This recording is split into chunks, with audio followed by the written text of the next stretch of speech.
Hey everyone, welcome to another episode of the Hey Bellingham Podcast. I'm your host, Kyle Gillette, and today we have a dynamic leader to interview for you. Her name is Jacqueline Rae, and she is a nonprofit leader, writer, and sought-after conference speaker. She's dedicated to empowering mission-driven organizations around the world.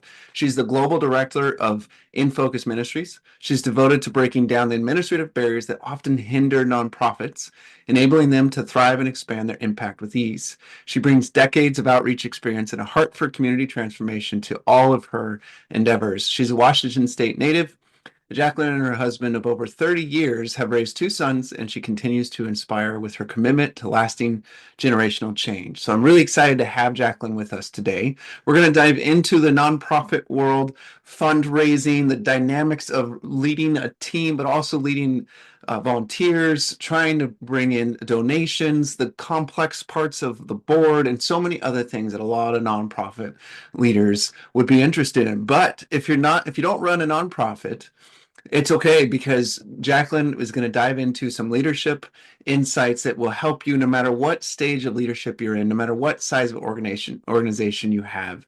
She's going to provide powerful insights that will help you directly. Plus, we're going to learn about what intrigues her about the Bellingham area and how she has enjoyed it in her past also. So please welcome with me to today's episode of Hey Bellingham. Please welcome Jacqueline Rae. Thank you again, everybody, for joining us on the Hey Bellingham show. I'm very excited to have Jacqueline Rae join us today to drop some wisdom bombs on us about leadership, about nonprofits, and everything else that's underneath that. So welcome to the show, Jacqueline. Thanks, Kyle. It's so great to be here, and what a great time of year to be able to be talking about nonprofits. It's true. And end of the year, a lot of people with generosity on their mind. This is the time they're really starting to think about it, and they're thinking about who they're connecting with and how to invest wisely in the nonprofit world. So I am excited to be able to be here and talk with you about it. Awesome. So I've read your intro and shared a little bit about you, but I love to learn something and have other people learn something about my guest that maybe other people just don't know. What's something quirky or intriguing or interesting about you that other people wouldn't know? And it could be professional, it could be personal, but what's something that people would be like, wow, I didn't know that about her? You know what it probably is? That I absolutely love my cave time. I love alone time, and everybody is always saying, "You're so outgoing. You're the busiest woman in the world." And I'm like, "You see me when I'm out here. You don't see me when I'm snuggled up on the couch with my tea and I don't want to come out." So that's probably surprising to a lot of people. So the introvert pivots so you're an ambivert, I think is what people call folks that are both. I think that's what it is. Yeah, because one fuels the other. Right. And the other creates necessity for the other. And I just think it's a perfect balance. Right. Yeah. So I think I'm a little bit like that. So if I'm understanding you correctly, the introversion fuels the extroversion versus the other way around. Yes. Okay. Yes. Yeah. Yeah. Yeah. I heard the term ambivert, I want to say like 3 years ago. And I'm like, oh my gosh, that's brilliant, because I never felt like I was the extrovert or the introvert. And I was going, Mhm. I'm not, I like to talk to people, but I sure as heck like my time on the couch in the morning when nobody's around, even the kids and wife are asleep, Right. you know? So, Yes. so I get Yes. that. And it's just so important to know who you are and what feeds you and what fuels you, right? That's how as leaders, we have to do that. You have to do that self-care. You have to realize who you really are and not who other people tell you that you are, right? And Yep. what a great pivot into talking about being a nonprofit Well, leader, of course. right? Yes. Because I think we do. We hear a lot of messages from other people about who they think we are. And so therefore, then we start becoming that when maybe that isn't it at all, right? Yeah, it's true. Trying to please other people's expectations.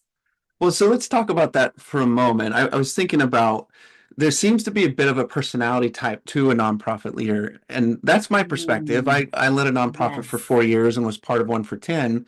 So I'm my own personality, of course, but I'm curious in your experience with all the nonprofits that are a part of In Focus Ministries. Mhm. Is there a pattern there in the leadership that you've noticed as it relates to personalities? Yes, there absolutely is. I'm glad you asked that question because what it is they're visionaries. These are people, they're like to use a hunting term, they're glassers. They're the people that are out there like with the binoculars, and they're just taking it in and they're finding the needs in their community. And when they find it, they can't walk away from it. There's something that draws them to it, and they Okay. have to do something about it. And they can cast this big vision. They can see how it can be taken care of. They can find the resources. They're very they're just resourceful people. They can come up with things, and they want to dive in wholeheartedly. What happens on the flip side is that they may not have an administrative acumen.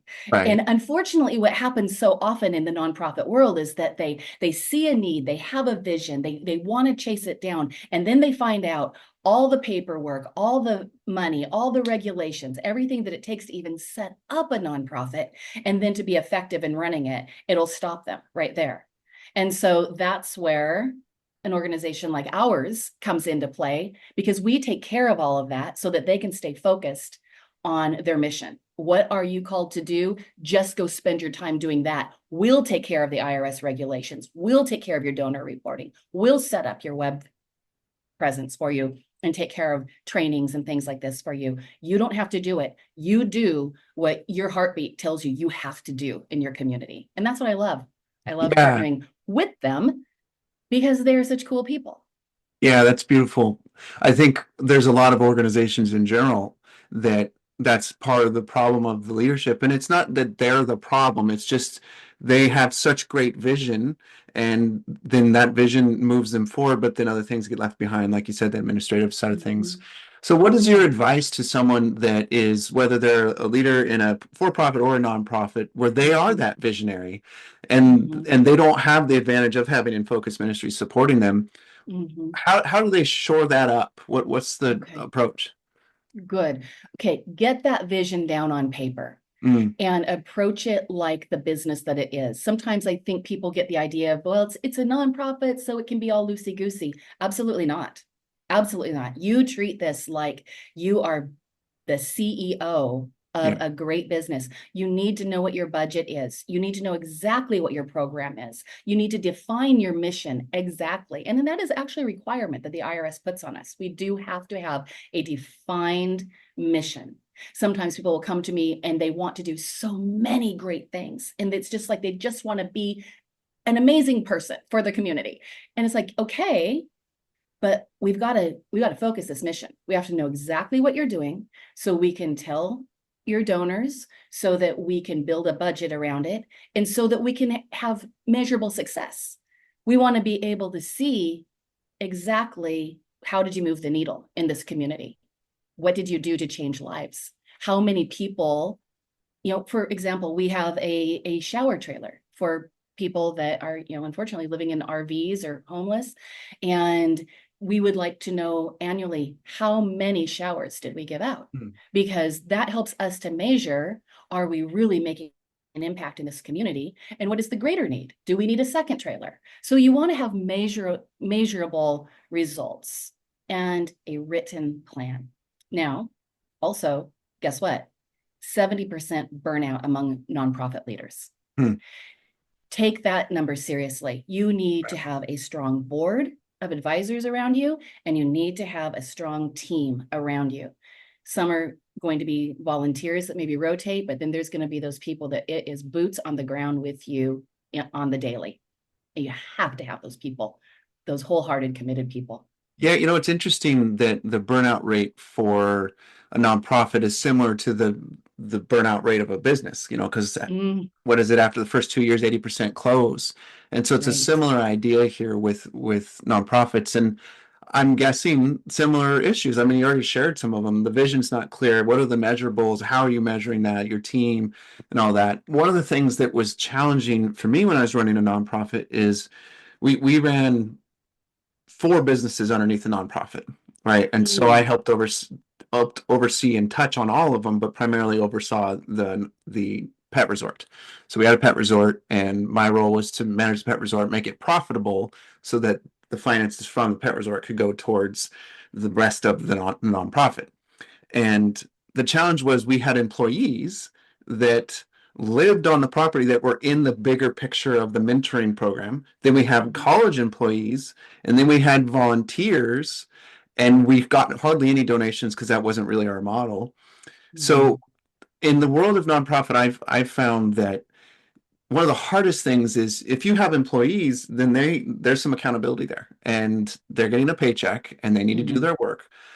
But then there's also volunteers, and they're Mhm. showing up out of the goodness of their heart. So if you're this visionary, and maybe you do have at least some of your systems down a little bit, but now you got to manage volunteers too. Mhm. What is your input on how to help directors? Not only they've got employees they're taking care of and managing, but what about the volunteers? How do we get them motivated and pressing Okay. forward and being consistent? Good question. Thank you for that one. So, communication is key, and it's clear and it's regular communication that they can count on, that they can expect. So, figure out your systems. Maybe it's a texting group, maybe it's email. Good old fashioned telephone, a number one communication tip I can give anybody these days. Pick up the phone and call. Yep. I mean, it could be a 30-second phone call and we spend a half an hour texting back and forth. Yeah, So true. for clarity, pick up the phone and call them. And then make things clear. In many, many ways, treat your volunteers like an employee in that they can have written expectations. They can know exactly what you need from them and when you need it, and have checks and balance. So you check in and you know that it got done. If they can't do it, then there has to be a system so that they can report and say, I'm not going to be able to do it. So I'm going to be responsible for maybe tapping somebody else in to do it. It's going to be different by the needs of the different organizations. But I think that that is really critical. Now, the other thing is volunteer appreciation. Right. Know their birthdays, know their anniversaries, know what's important to them. When did they take a vacation?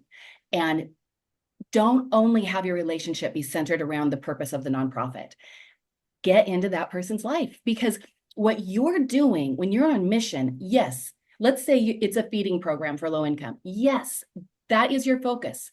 You are also taking care of these people that are helping you, and you are also taking care of the donors. You, as the leader, you have a 360. You go around and you're actually, if you're only focused on maybe the people you're feeding or whatever you're doing, you've got all these other people that need your attention, that need you to be building into them, investing into them, because they're investing into you. So we have to remember that. Stay circular on that 360, leaders. Look all around you. So important. And then, I mean, celebrate. One of our groups just recently got together and they had a dinner with their volunteers, and this particular one, it's a equine, it's anti-trafficking equine mission that they're on, and all of these volunteers come in every week and they work one-on-one with these kids and these horses, and they're mucking out stalls, they're brushing down horses, they're dealing with kids that are traumatized and have real stuff going on in life. So we pull away from that and we celebrate them. You have Mm. dinner and they have gifts, and the gifts, it spoke to them about how special they are, what a difference they're making. So I think it's just really, really important. And of course, there are some IRS rules about, how much you can give to a volunteer in a year. And I'll just put it out right here and tell your viewers that if any of them want to contact me with just a question about this, like, hey, what can I do here or there, IRS rules, regulations, best practices, I am happy to talk with any of them and at least direct them to where they can get the resources if I don't have the answers. Yeah. So we can provide maybe my email or something at the end. Oh yeah. Awesome. Yeah, and we'll have the link to In Focus Ministries website along with email and whatever other contact information to make it real easy to do that.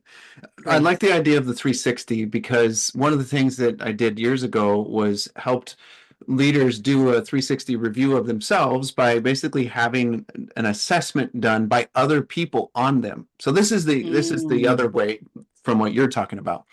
And that was really cool for them because now they get these unbiased perspective on them because it's anonymous, and then they get mhm, to see how people see them in their habits and their behaviors. So that's really mm. interesting.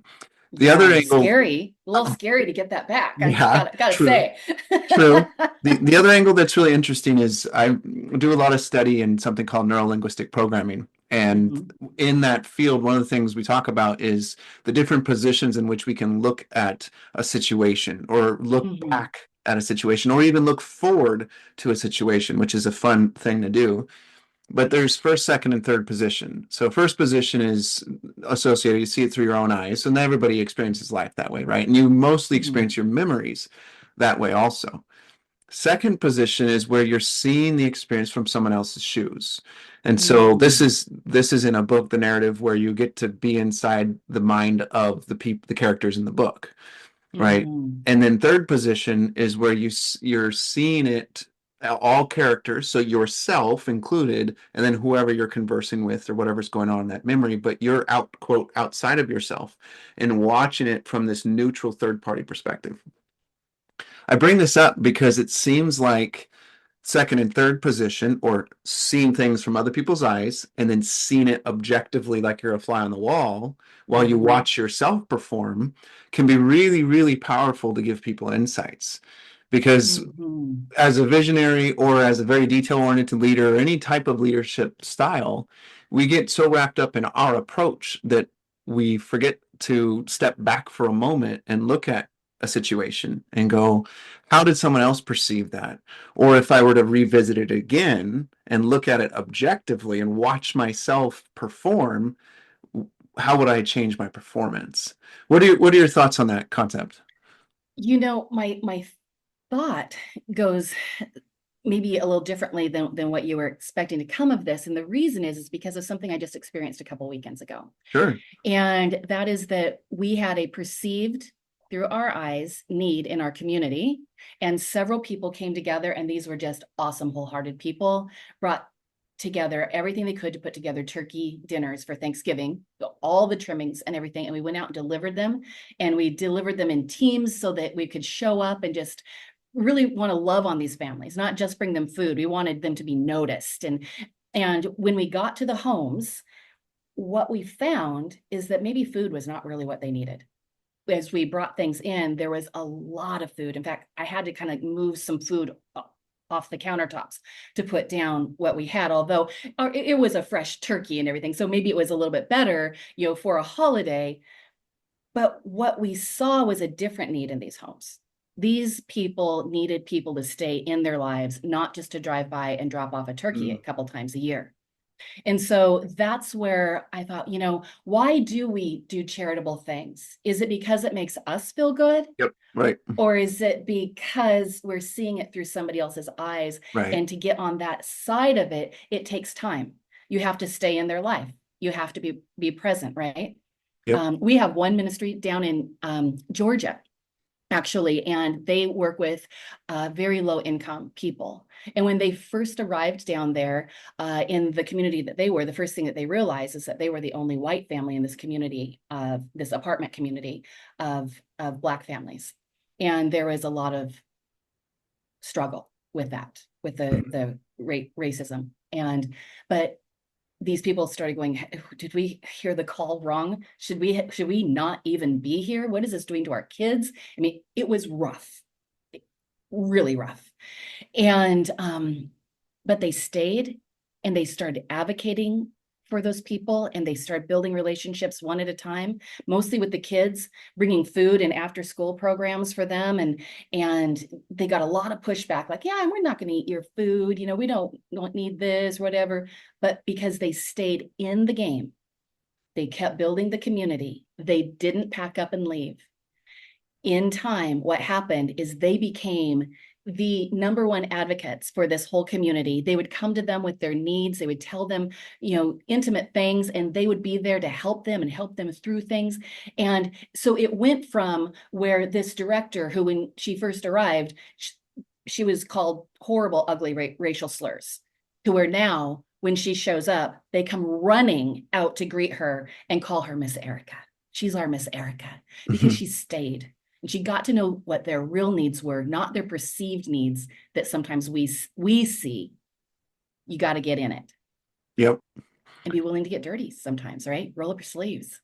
Yeah, and I think that's a big part of the 360 you're talking about is doing that with Mhm. your volunteers, doing that with your donors, doing that with the people you're serving, and putting all the work into doing that.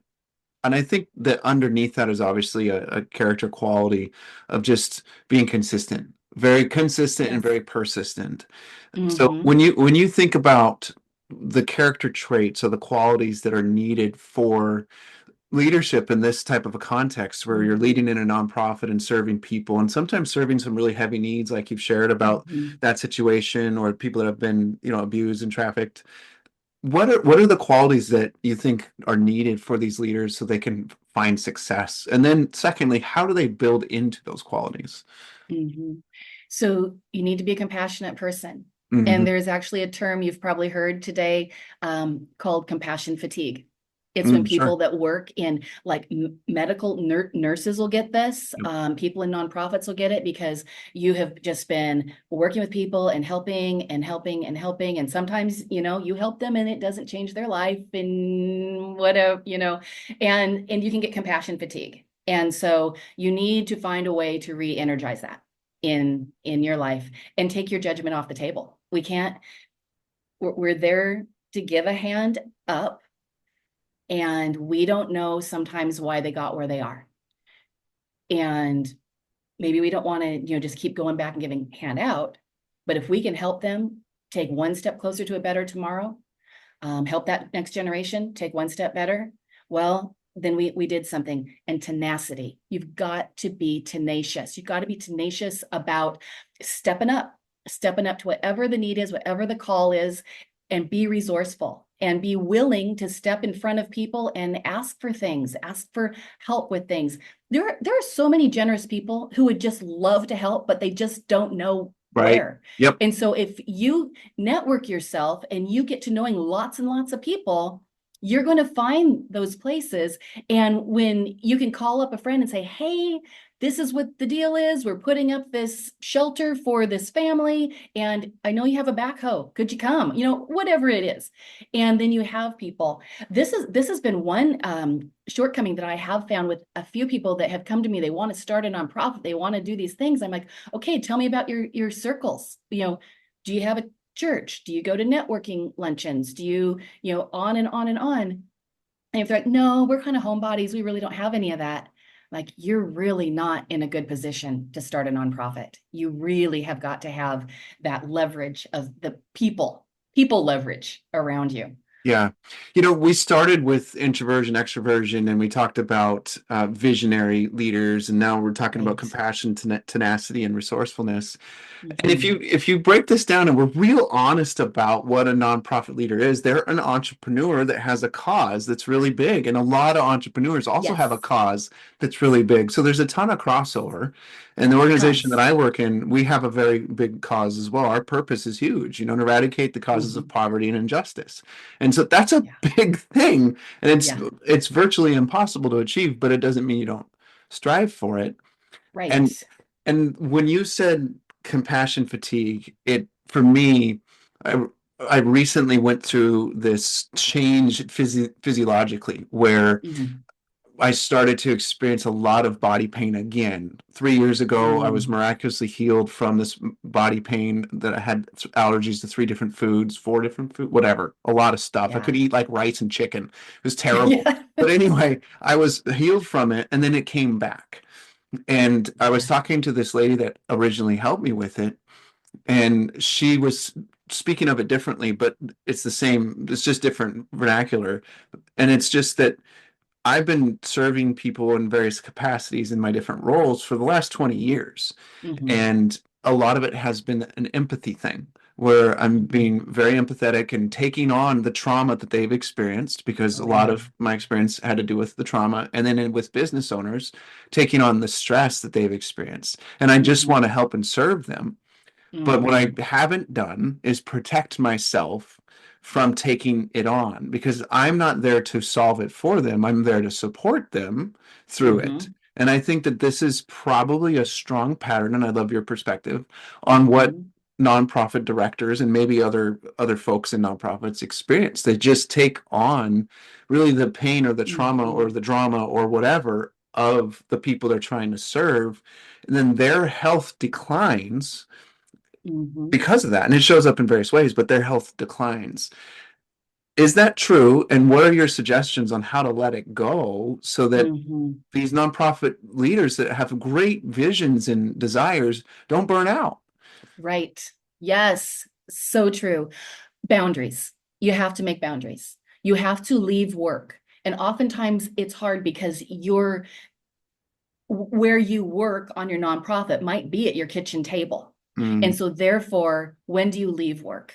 You right. have to leave work. You have to do it. You have to go invest in yourself, in your family, your people. If your kids are only ever seeing the back of your head because all you're doing is answering emails for your nonprofit, who are you being for them? Yeah. Right? Again, spin that chair around. Who's all around you? And so you have to make space for yourself and your personal needs so that you don't hit burnout, so that you are good for this for the long haul.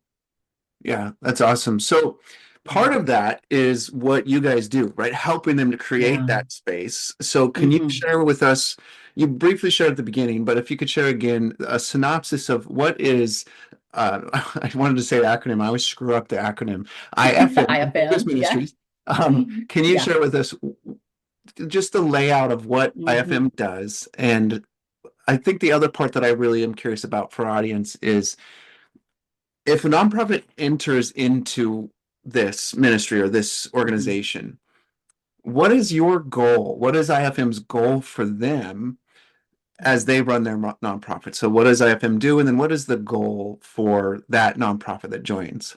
Okay, great. So many people, when they come to the nonprofit world, they, like I said, they're gung ho, but they will be honest that the bookkeeping, the donor reporting, the filing the 990, the all this stuff sucks the life out of them. They just hate that part.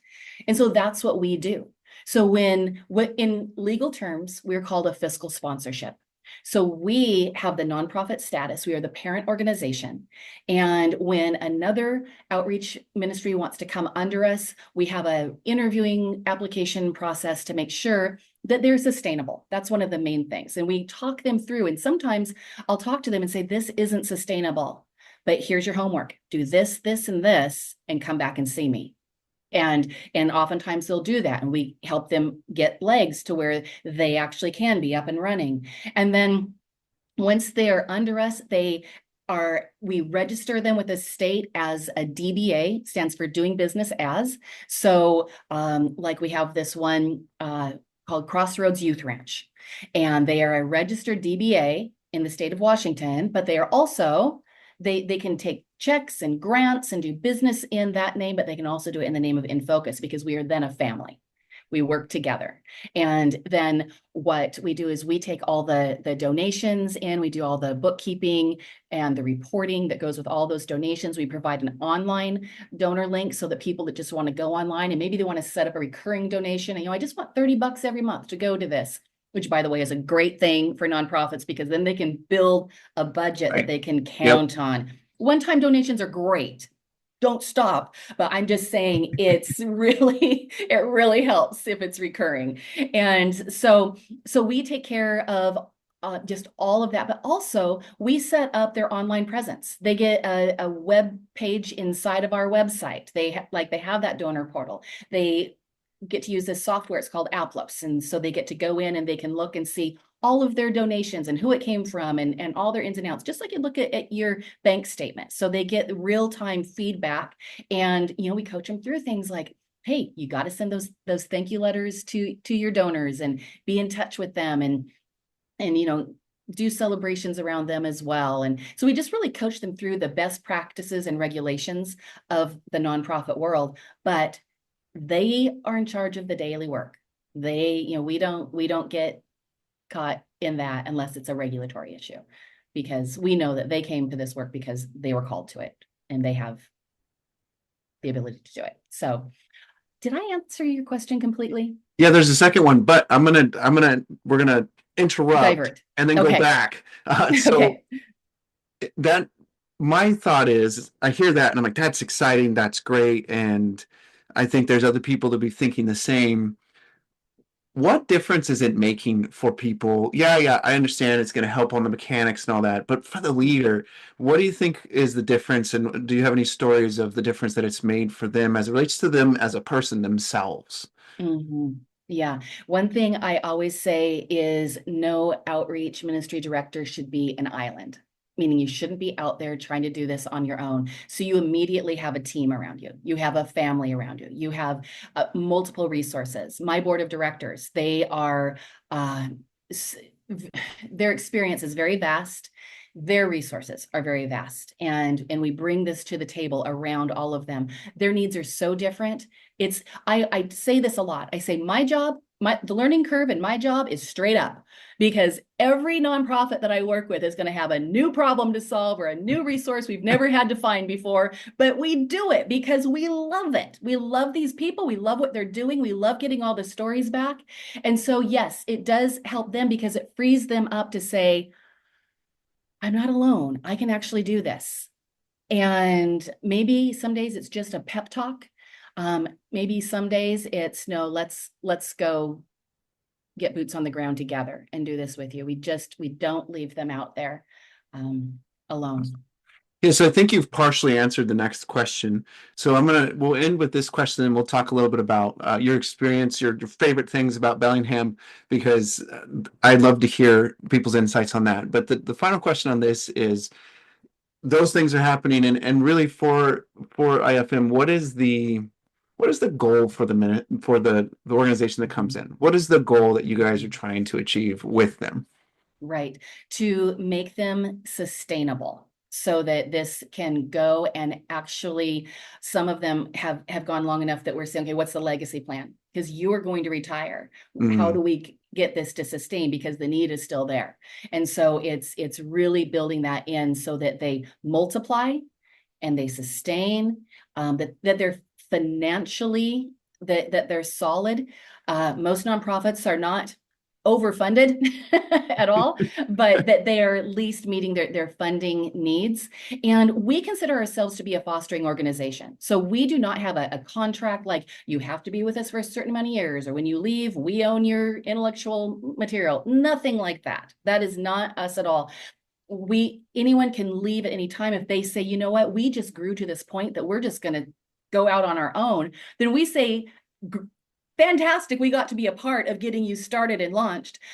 But what usually happens is they don't leave because the systems are so simple. And then once they get into it and they're realizing, oh my goodness, this is crazy. I couldn't do this on my own and not for this amount, because the way we are able to supply all of this for all of these outreach programs is we retain 7.5% of every donor dollar. So basically 7 cents. So like 93 cents or 92 cents is going into the field. You could never run a business or a nonprofit for that small of overhead. Right. If you're hired, and this is what I'm so proud of, is that we are an organization that keeps more donor dollars in the field because we have one bookkeeper that does this. We have one CPA that we work with. We have these systems so that we can do this for so little. Right now we have 42 different outreaches that we're working with. If every one of them had to hire the web designer to do to pay the hosting, to do the accounting, to do all this, do you know how, I can't even imagine how many donor dollars would be spent Right. Yep. administratively. Whereas when you work with a fiscal sponsorship, that is all spread out, and it's literally pennies on the dollar. Plus you're getting group, insurance coverage at way lower prices, and you have a legal liability shelter that you're under, because that rises up to my board, to my, executive team. All of these under us, they don't have to deal with that. We are there to protect them. So Beautiful. yeah, So it is beautiful. before we jump to Bellingham, can you share with us about the best way for people to connect with you? Yes. Maybe your email and the website would be really great. Yes. So the website is www.infocusministries, that's IES, .org. Infocusministries.org. We have a contact sheet right there. And if you fill that out, it'll go straight to my inbox. And I am happy to field any questions from donors or prospective ministries. And oftentimes somebody has been doing this for a while and they're like, well, I'm already a 501c3, will you guys still work with me? And the answer is yes, because we understand you probably got into it and found out that you're spending too much time off mission. And so we're happy to have that conversation anytime. Awesome. Well, thank you for sharing that. Speaking of off mission, it makes me think of off grid and Yeah. some of the adventures that we can have here in Whatcom County. So, can you share with us about some of your adventures and some of the things that you love about Bellingham and Whatcom County in general? Oh yeah. Oh yeah. There is something about you go down to the waterfront and just that smell of salt water, it just makes me have that vacation vibe. I can go there.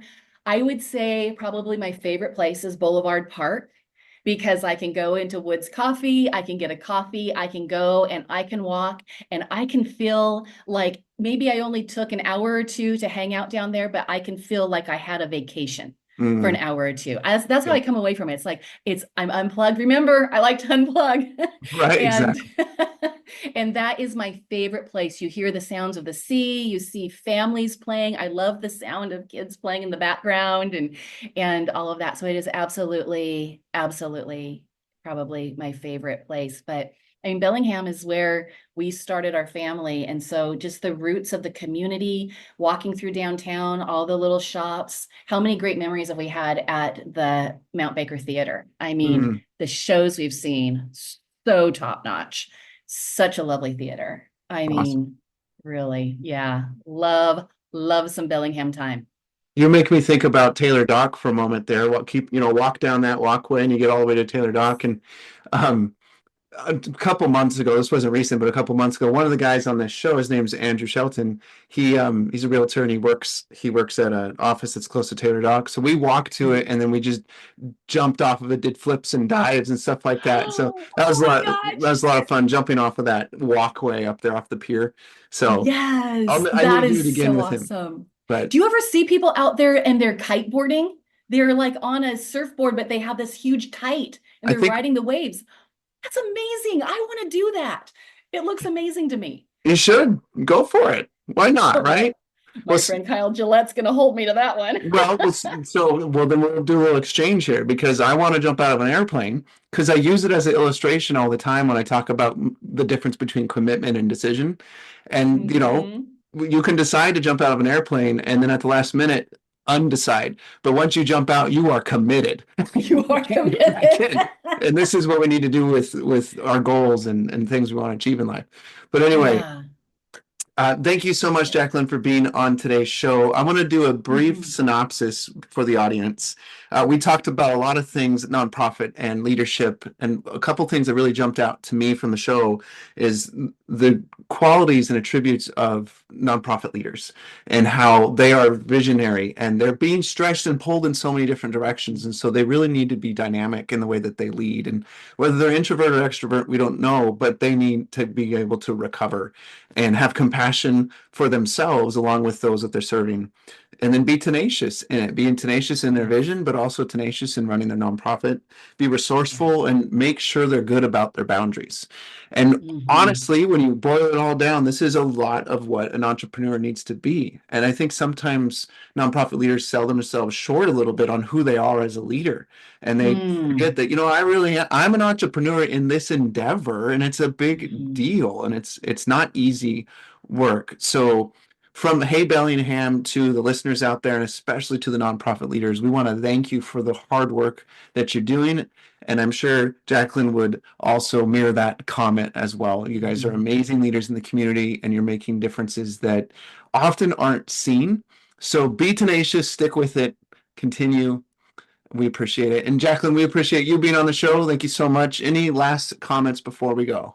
Oh, no, that was great, Kyle. I sure appreciate you having me on. And hey, let's do a deep dive into one of these topics again sometime. Perfect. Sounds good. Thank you All again. right. You bet. Thank you.